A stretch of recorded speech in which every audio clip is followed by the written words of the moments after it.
welcome to this week's episode of the Popcorn Wind Down. I'm Eddie. And I'm Tammy. Thank you for joining us. This week we'll be discussing part 2 of Netflix's hit show, Lupin, which continues on with the capers of gentleman thief and master of disguise Arsène Diop, who has assumed the identity of his favorite literary character, Arsène Lupin, as his alter ego. And part 2 picks up exactly where part 1 left off. Tammy, what did you think of part 2 of Lupin? It was as good as the first one. I liked it. I really enjoyed the season. 5 episodes again, which I've seen is kind of perfect because they don't have to stretch out any of the storyline. Like every single episode was intense on like how you slowly get more and more details of what the climax was going to be to the whole storyline, how it was going to come to a head at the end in the 5th episode. I loved once again seeing how amazingly smart and intelligent Arsène is. I had some issues with the secondary characters, especially the ones related to him. But overall, I definitely enjoyed it. I enjoyed the 5 episodes that is in season 2. Yeah. I did too. And there wasn't a slack off. And I think, we've talked about it before, with the exception of Korean dramas, which fit like 20 seasons into one. But they do a good job of doing that. A lot of the international dramas, at least the ones I've seen from the UK and France, they seem to be shorter seasons. UK seasons usually are anywhere from 6 to 10 episodes, depending on the show. And 10's a lot for a UK show. And 5 for the French show. I think this may be only like the second French show I've seen, first or second. But I like how, because of that, they have to stay on pace and they don't, like you say, have to drag out a lot of, it's not a lot of fluff. And so the fact that it picks up where season 1 left off with his son's kidnapping, and it goes from there. Like that episode was really intense, and then it just kind of, it doesn't let up from there, even once he does get his son back. So I really enjoyed it. The guy who kidnapped his son, let me see if I can get his name right for once. What was that dude's name? Wasn't Yusef. Anyway, we're just going to call him the big bad who kidnapped his son. That dude was crazy. Well, his name was Leonard on the show. Yeah, him. Leonard was crazy. Like he was really going to burn a kid alive in a car. Yes. And you don't think that's... No, he had to get rid of him. He's a criminal. What do you expect a criminal to do? He kidnapped the son. He ended up not getting what he wanted from kidnapping the son. He has to get rid of the son now. All right, no evidence, and he's good. So yeah, he gonna continue to lock the kid in the car and burn the car to get rid of him. Usually there's a code, okay, where you don't harm children. So he was crazy. Like, but Pellegrini didn't live by that code. Pellegrini didn't tell him to kill the son. He didn't want the son killed. He was I get over, but I feel like Pellegrini would have been fine if the son had been dead. Like it would have meant nothing to him. Like it's not like he'd have been like, hey, there's a code that we follow. Like I didn't tell you to kill the son.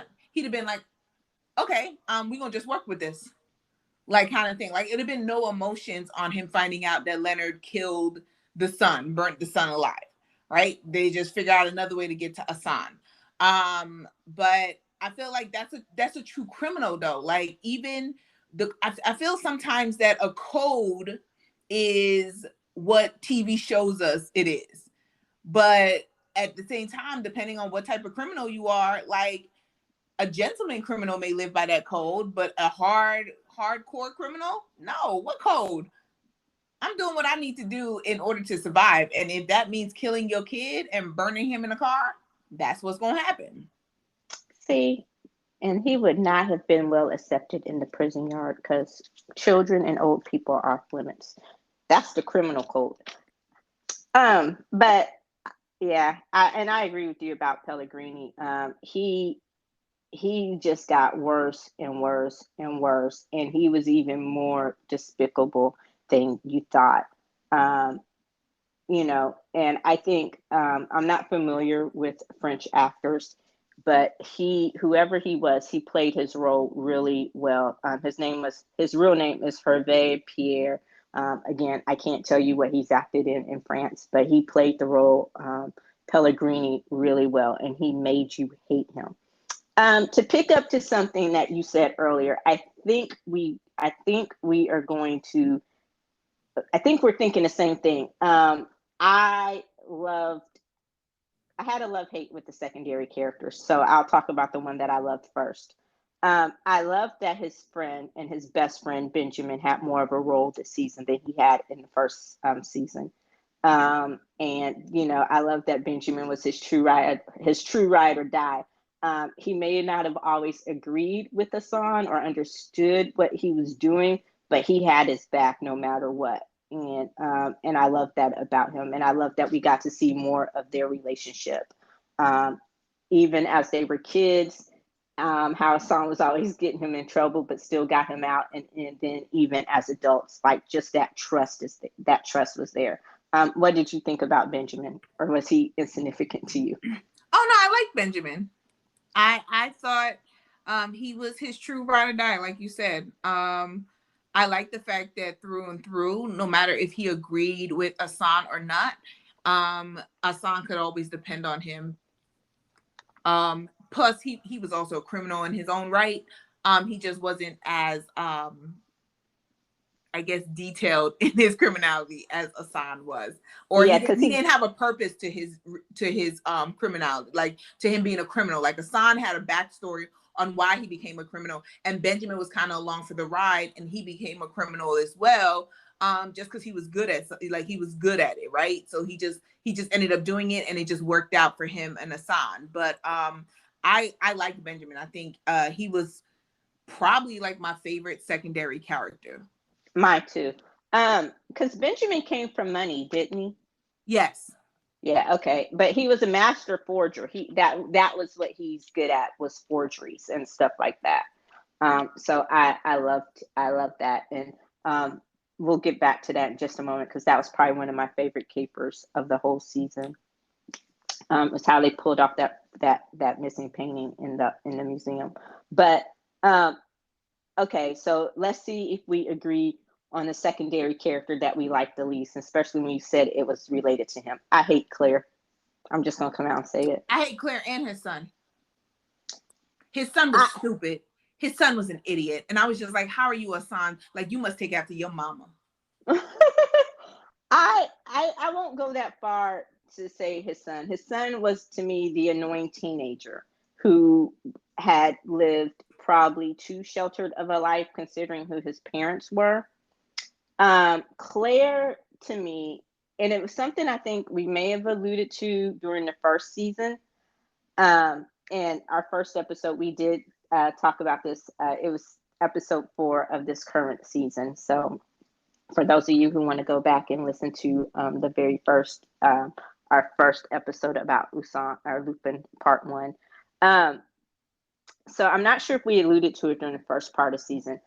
I got that they had history. I do, and I understand the history, and I understand that she was his first love, but I don't think she was his true love, or she is his true love. Or let me put it this way: I hope to hell she is not in game. I hope that Claire and Hassan are not in game, because I think that he has better chemistry with Juliet, although I'm not sure Juliet should be in game either. I just think they have better chemistry than he and Claire.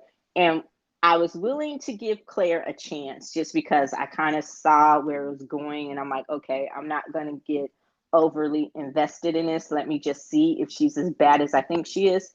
When she got her son back and she basically tried to turn him against his father, I was done with her. That was the moment for me where I was like, there is nothing you can do to redeem her in my eyes, especially considering that the person you made this deal with is not the one who brought your son back to you. And knowing who Asan is and what he does, it's like you didn't trust him. I understand you were pissed that your son got kidnapped in the first place. I get all of that, but just everything she did after that moment, it didn't sit right with me.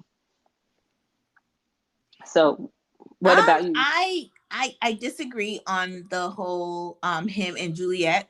Um, Juliet's a mark and she is a fantasy that will never be fulfilled. I do feel that. I think the history that they have will never allow them to truly fulfill that. And even if they were to get together and try it, it'd never work out because of their past.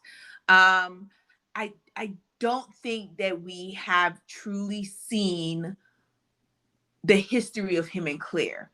I guess that would be like one thing that I feel the show dropped the ball on, would be on showing us why him and Claire are like through and through at the end of the day always going to end up back together and have that connect, like that absolute connection that neither one can break. I don't think they showcase why. So because we don't know why and we haven't truly seen it, like we've seen like him do kind of certain things for her. We've seen her in the first season mainly do certain things for him, but we haven't truly seen their love story. And I think because we haven't truly seen their love story, we're not invested.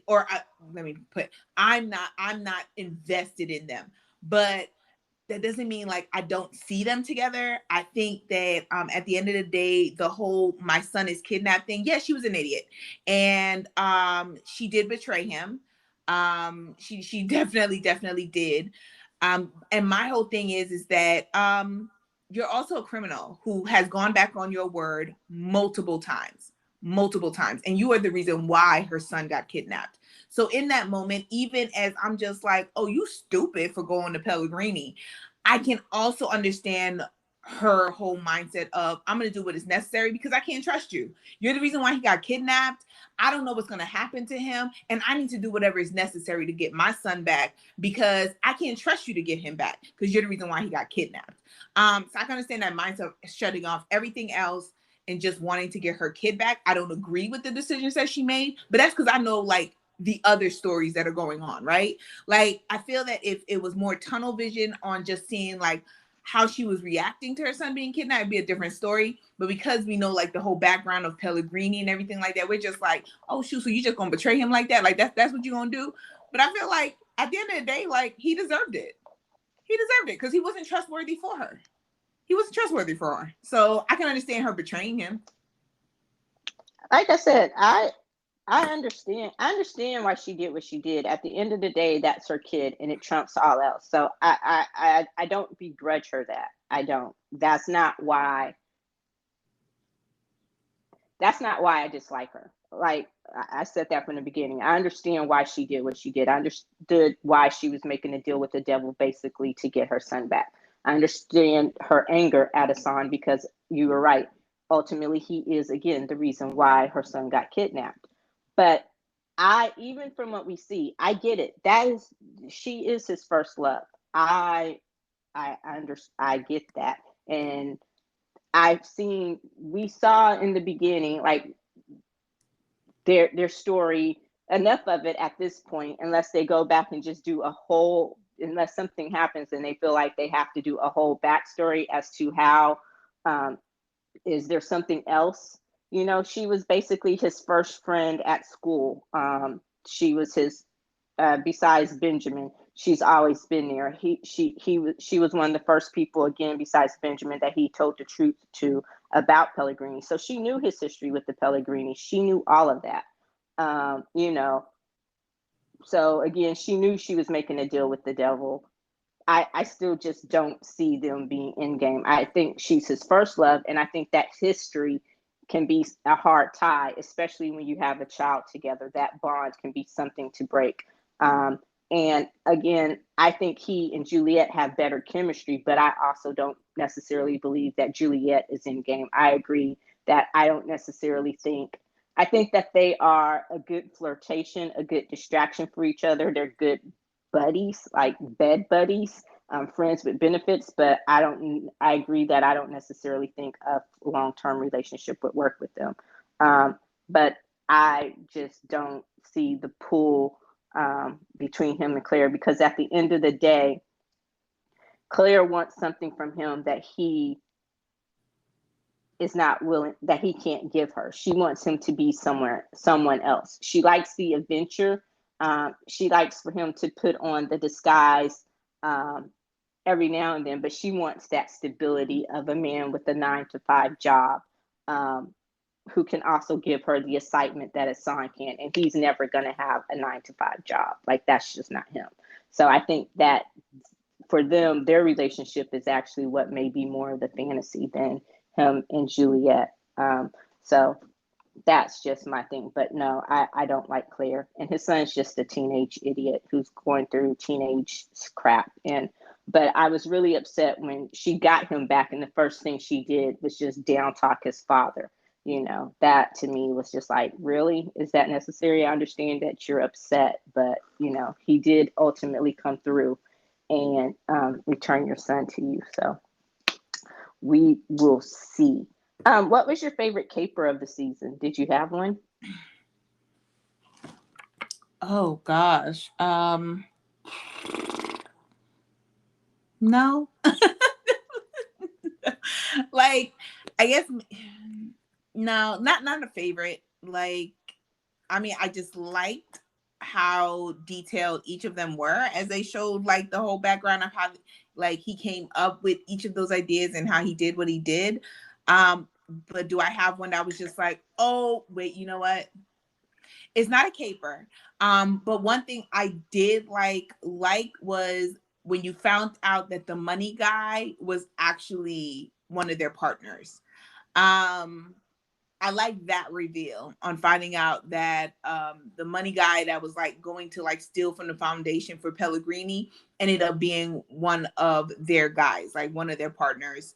So that was a really, really good reveal. But nope, I didn't have a caper. That was my favorite. What about you? Did you have one? I did, and I agree with you. I did like the money guy. They cleaned him up so well. And the way they found him was amazing. Like that part in the library where he's just like, "What are you doing? Like, what are you looking at?" And they're like, "What?" He's like, "You're reading a book upside down, and you're just standing there." And I was like, "Oh, so it's like you finally you found someone who can hang with y'all." And just from seeing him go from just this street punk kid to basically this emo street punk kid to being this clean cut, smart as hell banker was just amazing. Like that transition, they don't call him the master of disguise for anything. And the fact that the kid was willing to buy into it and go and know full well what he was getting into and how dangerous Pellegrini was cool to me. My favorite caper was probably the one where they convinced Juliet that painting had been stolen and they sent her the forgery. That was amazing. Like that was a good one to me. I really liked that one. So, and again, you get to see Benjamin's skills at work and him being the master forger that he is, to be able to pull that off on her, a priceless piece of art and make her think that it's an original. So, especially someone with her eye and her quote unquote skills. So I love that.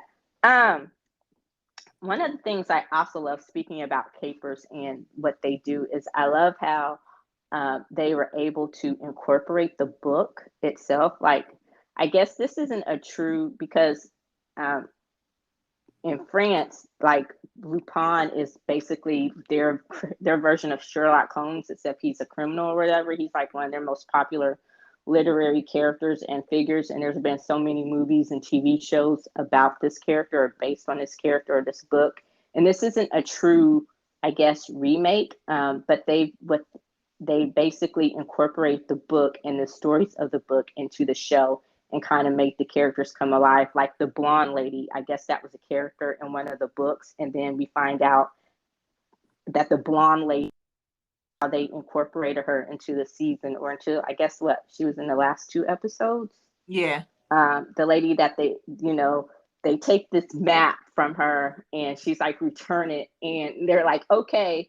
And so she didn't say when to return it. They end up returning it 20 years later with some money, with a few diamonds, but they did return the map. So I loved how they weave the stories of Arsène Lupin into the fabric of the show.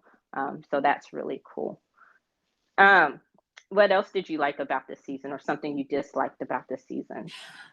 So I'm gonna go back to like when you said how like smart the emo kid ended up being and everything like that, being all a Lupin like fan and stuff. I think that's where my disappointment in his son comes in, on how much his son loved Lupin, and the fact of saying that your father is a son, and yet you have none of his intelligence and none of like, and yes, granted he's sheltered, but even with that, like, he got nothing. Like he got no skills, none whatsoever. Like there was no fight in him whatsoever when he was kidnapped. He was just chilling. He was just chilling, just waiting. There was nothing. So I think that goes into why I was so disappointed in his son, because there was like no fight in him. Like he just sits back, and he's his mama's son. I'm gonna just put that out there. He's his mama's kid. But I would have to say, like, the cops were stupid. Like, and I don't want to believe that cops are really that idiotic or that stupid or that gullible. I don't feel they trusted their gut enough. Like when he gets the son and he drives to the mom's house and he sees all these strange men outside, and then they tell him, "Oh, you're gonna take him to the hotel." Really? And you just took him? Like there was no question in the fact of saying that you were taking a kid who had just been kidnapped to a hotel, like not the police station. You ain't contacting like his mom, like none of that. Like we just gonna take him to the hotel. And then you knew something was wrong when the commissioner said, "Oh, just leave him with me. Everything's gonna be good." You knew something was wrong, and yet you just let him go. So it was things like that, on them not trusting their gut. And I feel like there were so many signs that they should have maybe questioned it or look into it themselves. And I don't think they did that enough. So I guess that would be like one thing that was just like, oh gosh, that's just y'all stupid. But like I said, overall it was cool. Yeah, I agree with the cops being a bit Keystone-ish. He, especially that one detective dude who was a fan of Arsène, of Lupin's, and he was basically able to figure out, even though he may have been a step behind, he was the only one who was able to figure out that Arsène was Lupin, or a modern day Lupin, and figure out his codes and kind of what he was up to. And so I was just like, okay, for you. And I think, I know they didn't know for sure that the commissioner was corrupt, but I know he had at least some idea that the commissioner was corrupt.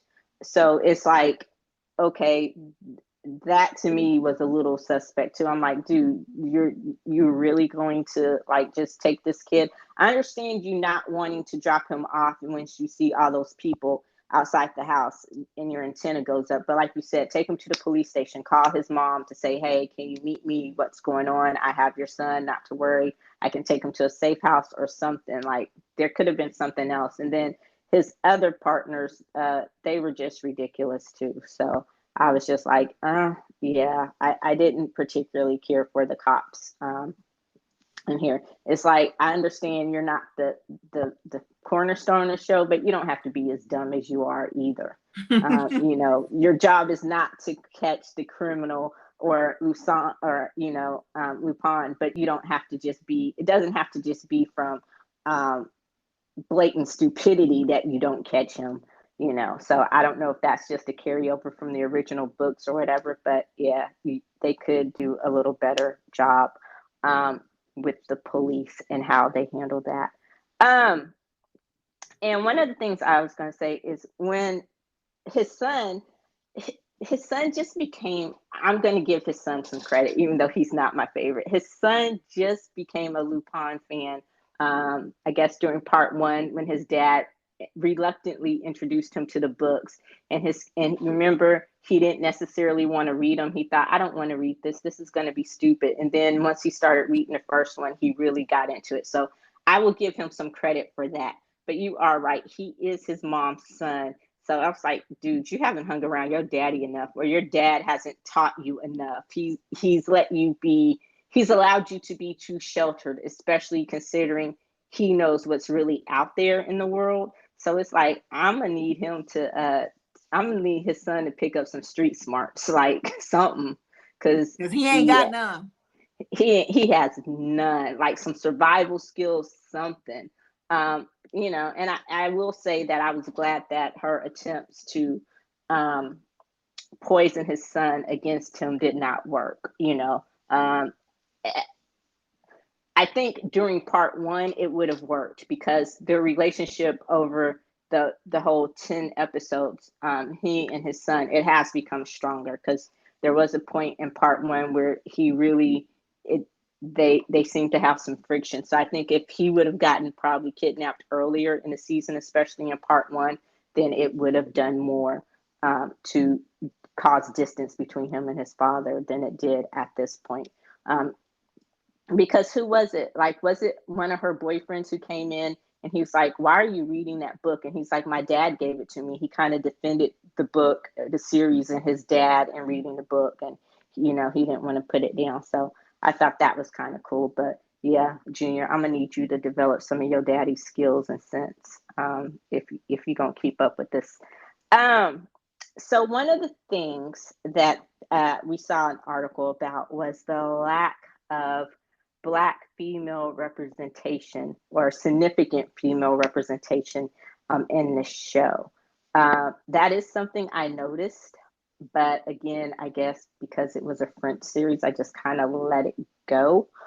What did you think about it? Did you think it was an I issue think or a they non-issue? no, I think it's a non-issue. I think they were reading too much into it. I'm just gonna put that out there because once again, like I have the mindset of when I was reading the article, right? Because you sent me the link and I was reading the article, I said, are they American? Because if this was an American show, I can fully understand that. I can fully understand that because America is such a diverse country that if you were to have, and we've had conversations about this before, when you have like a main character and yet the people that surround them is not diverse and not of their same background, that would be weird, and that would be something to really have a conversation about if it was an American show. This is a French show. And even as they do have people of other races and cultures in France, majority of the population is still white, Caucasian, if we want to use a technical term. So, and he went to an upscale school. Like, of course his friends are going to be white. Like, what was he, like, one of the only Black kids in the school that he grew up in? These are his friends. And the fact that he is such a criminal and such a loner, because I can understand if he was a social person, but he's not. He was a loner. So I will say that this was a non-issue that they're trying to make into an issue. And I think they're trying to make it into an issue from an American mindset rather than thinking of this from a mindset of living in a country like France, where the diversity is not to the level that it is in America. I I I saw both sides of the issue. I understood what you were saying, and I agree with that to an extent. On the other side of that, I think it's the same for us here. Representation matters no matter where you are. And as Black women, we are always underrepresented everywhere we go in this world. So There are Black women who live in French and who live in France, Afro Francos or Afro French. I don't know what the technical term would be, but I know that they're there. And so I think it would do, I think the point of it to me was just saying that, hey, just like we as Americans want to see more people who look like us, want to see more films about us, want to see more series about us, want to be seen. I'm sure that other women, African women, Black women around the world feel the same. Natalie Emanuel, who was in Fast and the Furious, was talking about why so many, and I know this is something Samuel L. Jackson brought up a couple of years ago, why so many British actors, Afro-British actors are coming to, or Black British actors are coming to America and making it big in America. And she said quite frankly, because the British film and television industry isn't welcoming and open to us. It's getting better, but she's saying that the opportunities are more for them over here in American film and in Hollywood than it is over there in their home country. So from my standpoint, I understand what you're saying, and I understood the article. I think that they want to see more representation. You're French actresses who are Black who could be cast in a role of significance. Should it be a forced role? Not necessarily. Should it necessarily be a love interest? No. Maybe you replace one of the Keystone Cops with a Black female cop or something of that nature. So I understood the whole thing about the lack of representation, because just like we want to see it, I'm sure French women of color want to see that too, that representation. It just matters, especially in this day and age, no matter where you are. So that was my whole take on it. Did it bother me when I noticed it? No, but I think now more and more I'm starting to notice those things. As I get older, it matters more to me. As I mature more, when I was a kid, because all we saw was TV that wasn't about us, that didn't feature us except for in very small roles. We didn't pay attention to it. But as you grow up, you do want to start to see more and more people who look like you doing different things. So I think that's what I'm taking the article to mean, that representation matters no matter where you are. I get that. I do. But I also, the storyline doesn't, like, unless like you said, we want it to be like an insignificant character, which I feel like there would have been complaint if it was an insignificant character where they just threw in a Black cop or whatever like that just to have them there. But looking at his background, who he grew up around, just leads itself to he was surrounded by white people. And he's a loner. Like, I don't think the article really took that into consideration. He wasn't a social person. He wasn't somebody that knew a lot of people. You didn't see him really having conversations. Like, he literally kept his socialization to Benjamin, Claire, his son, and Juliet, and then Pellegrini. But other people, it was kind of like who he needed to use. So if we wanted to be like somebody that he used or some insignificant secondary character, yeah, sure, we can put them there. But I think, like, when I was reading the article, I just felt like they wanted it to be someone of significance. And I'm just like, but that's not the environment that he grew up in.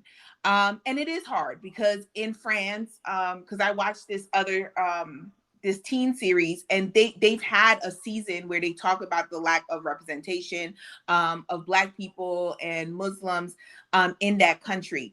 But I just think that based on his background, it didn't fit. It didn't fit that you would have a significant secondary character that would be like someone in his life that would continuously be in his life. You want somebody who's just there for like a episode.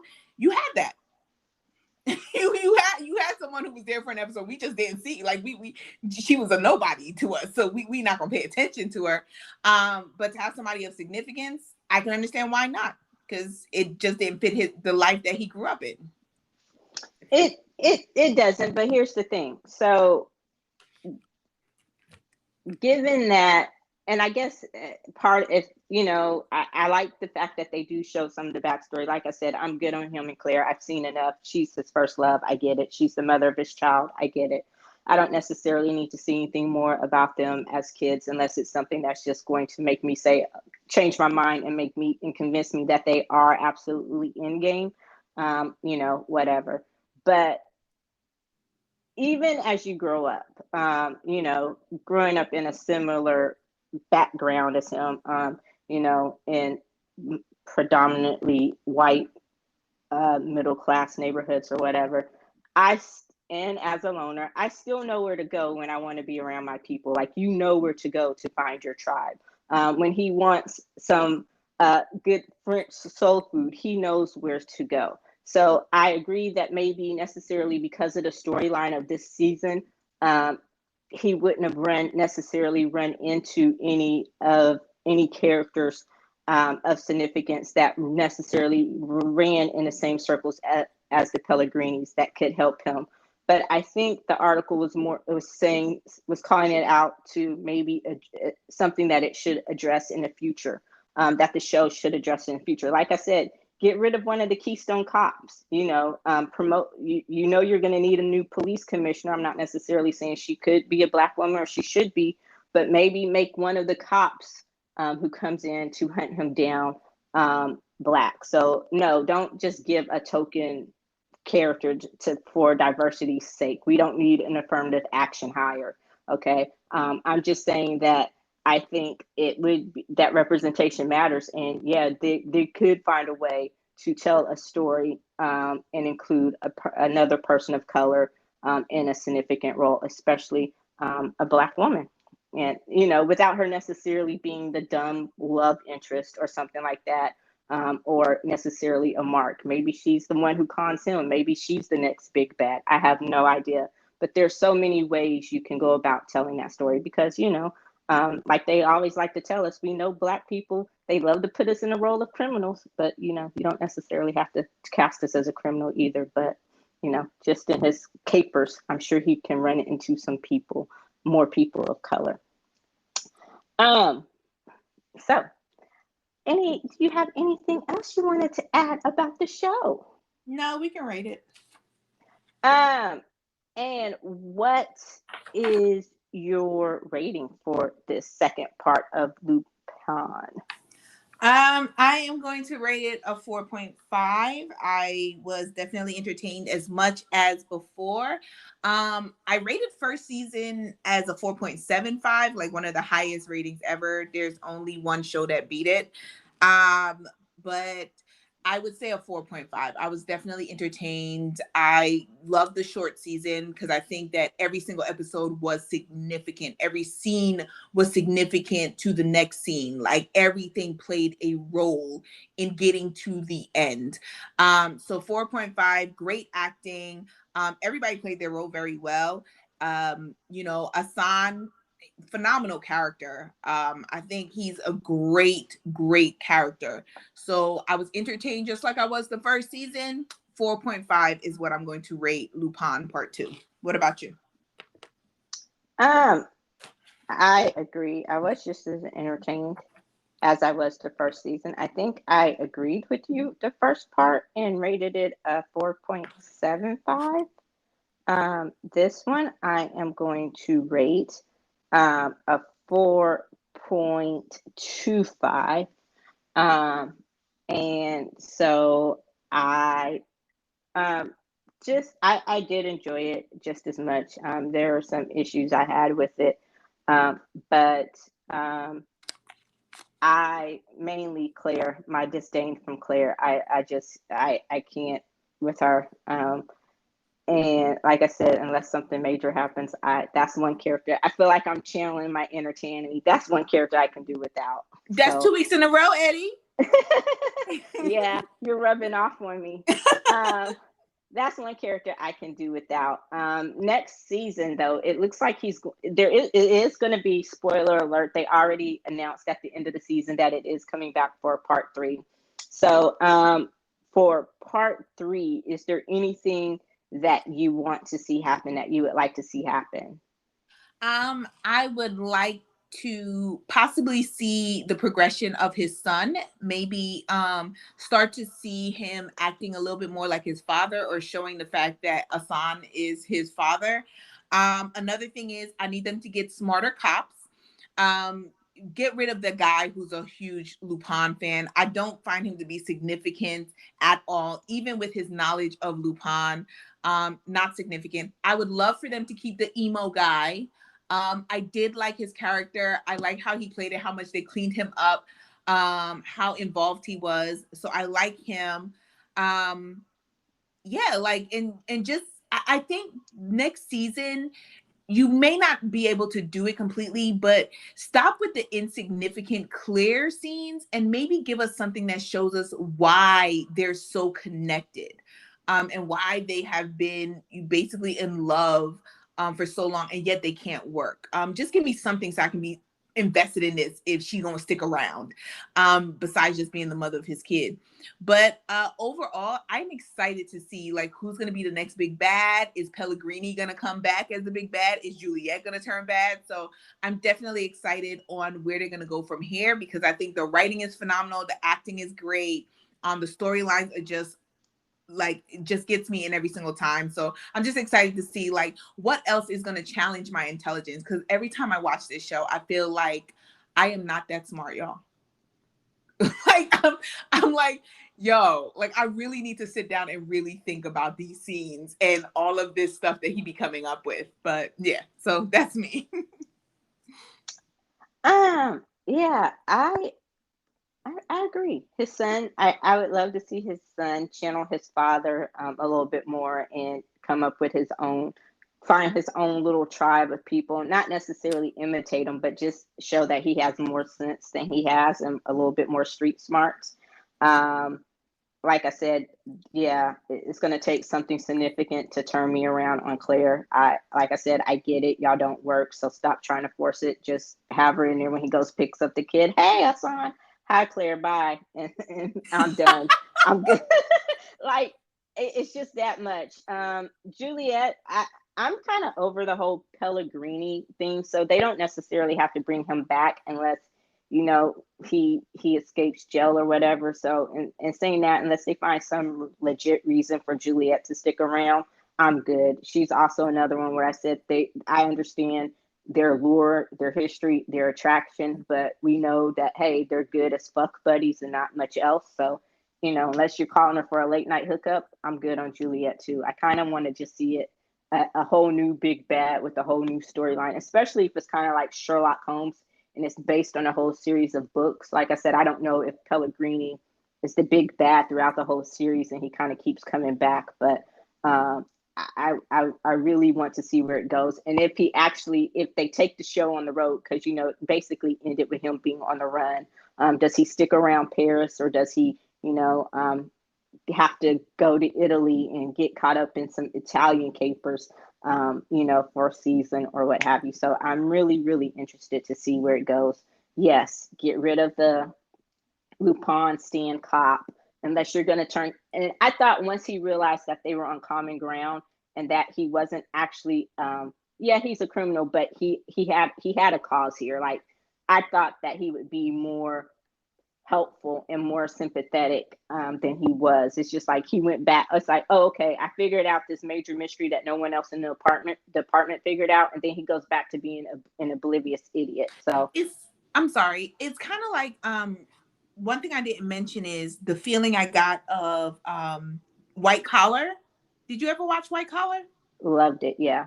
Yeah, so like I loved White Collar. Neil like just loved the whole thing, and I got that feeling. And I was kind of hoping that with you, like I agree, I was hoping that it would kind of be once he figured out exactly, like he trusted his gut and he figured out that there was more to the story than what they were putting out there, that he would start working with Asan more, and instead he was just being led around by Asan. So I agree with you on that. On if he's going to stick around, you need to play some type of role, because your stupid role ain't working for me no more. Yeah, like and I agree. Keep Keep emo banker punk kid. I don't know his name, but yeah, keep him. I loved him. Like make him the third to the Benjamin Hassan thing, because he was amazing, and I think he could be. I think he could fit in a lot more capers. So I'm just really looking forward to see what they do with part 3 of Hassan. So of Lupin. My French, Grey Poupon, French fry. And let me stop. Okay, I'm not going to start. Stop rolling your eyes at me. I hear you. I hear you through the internet.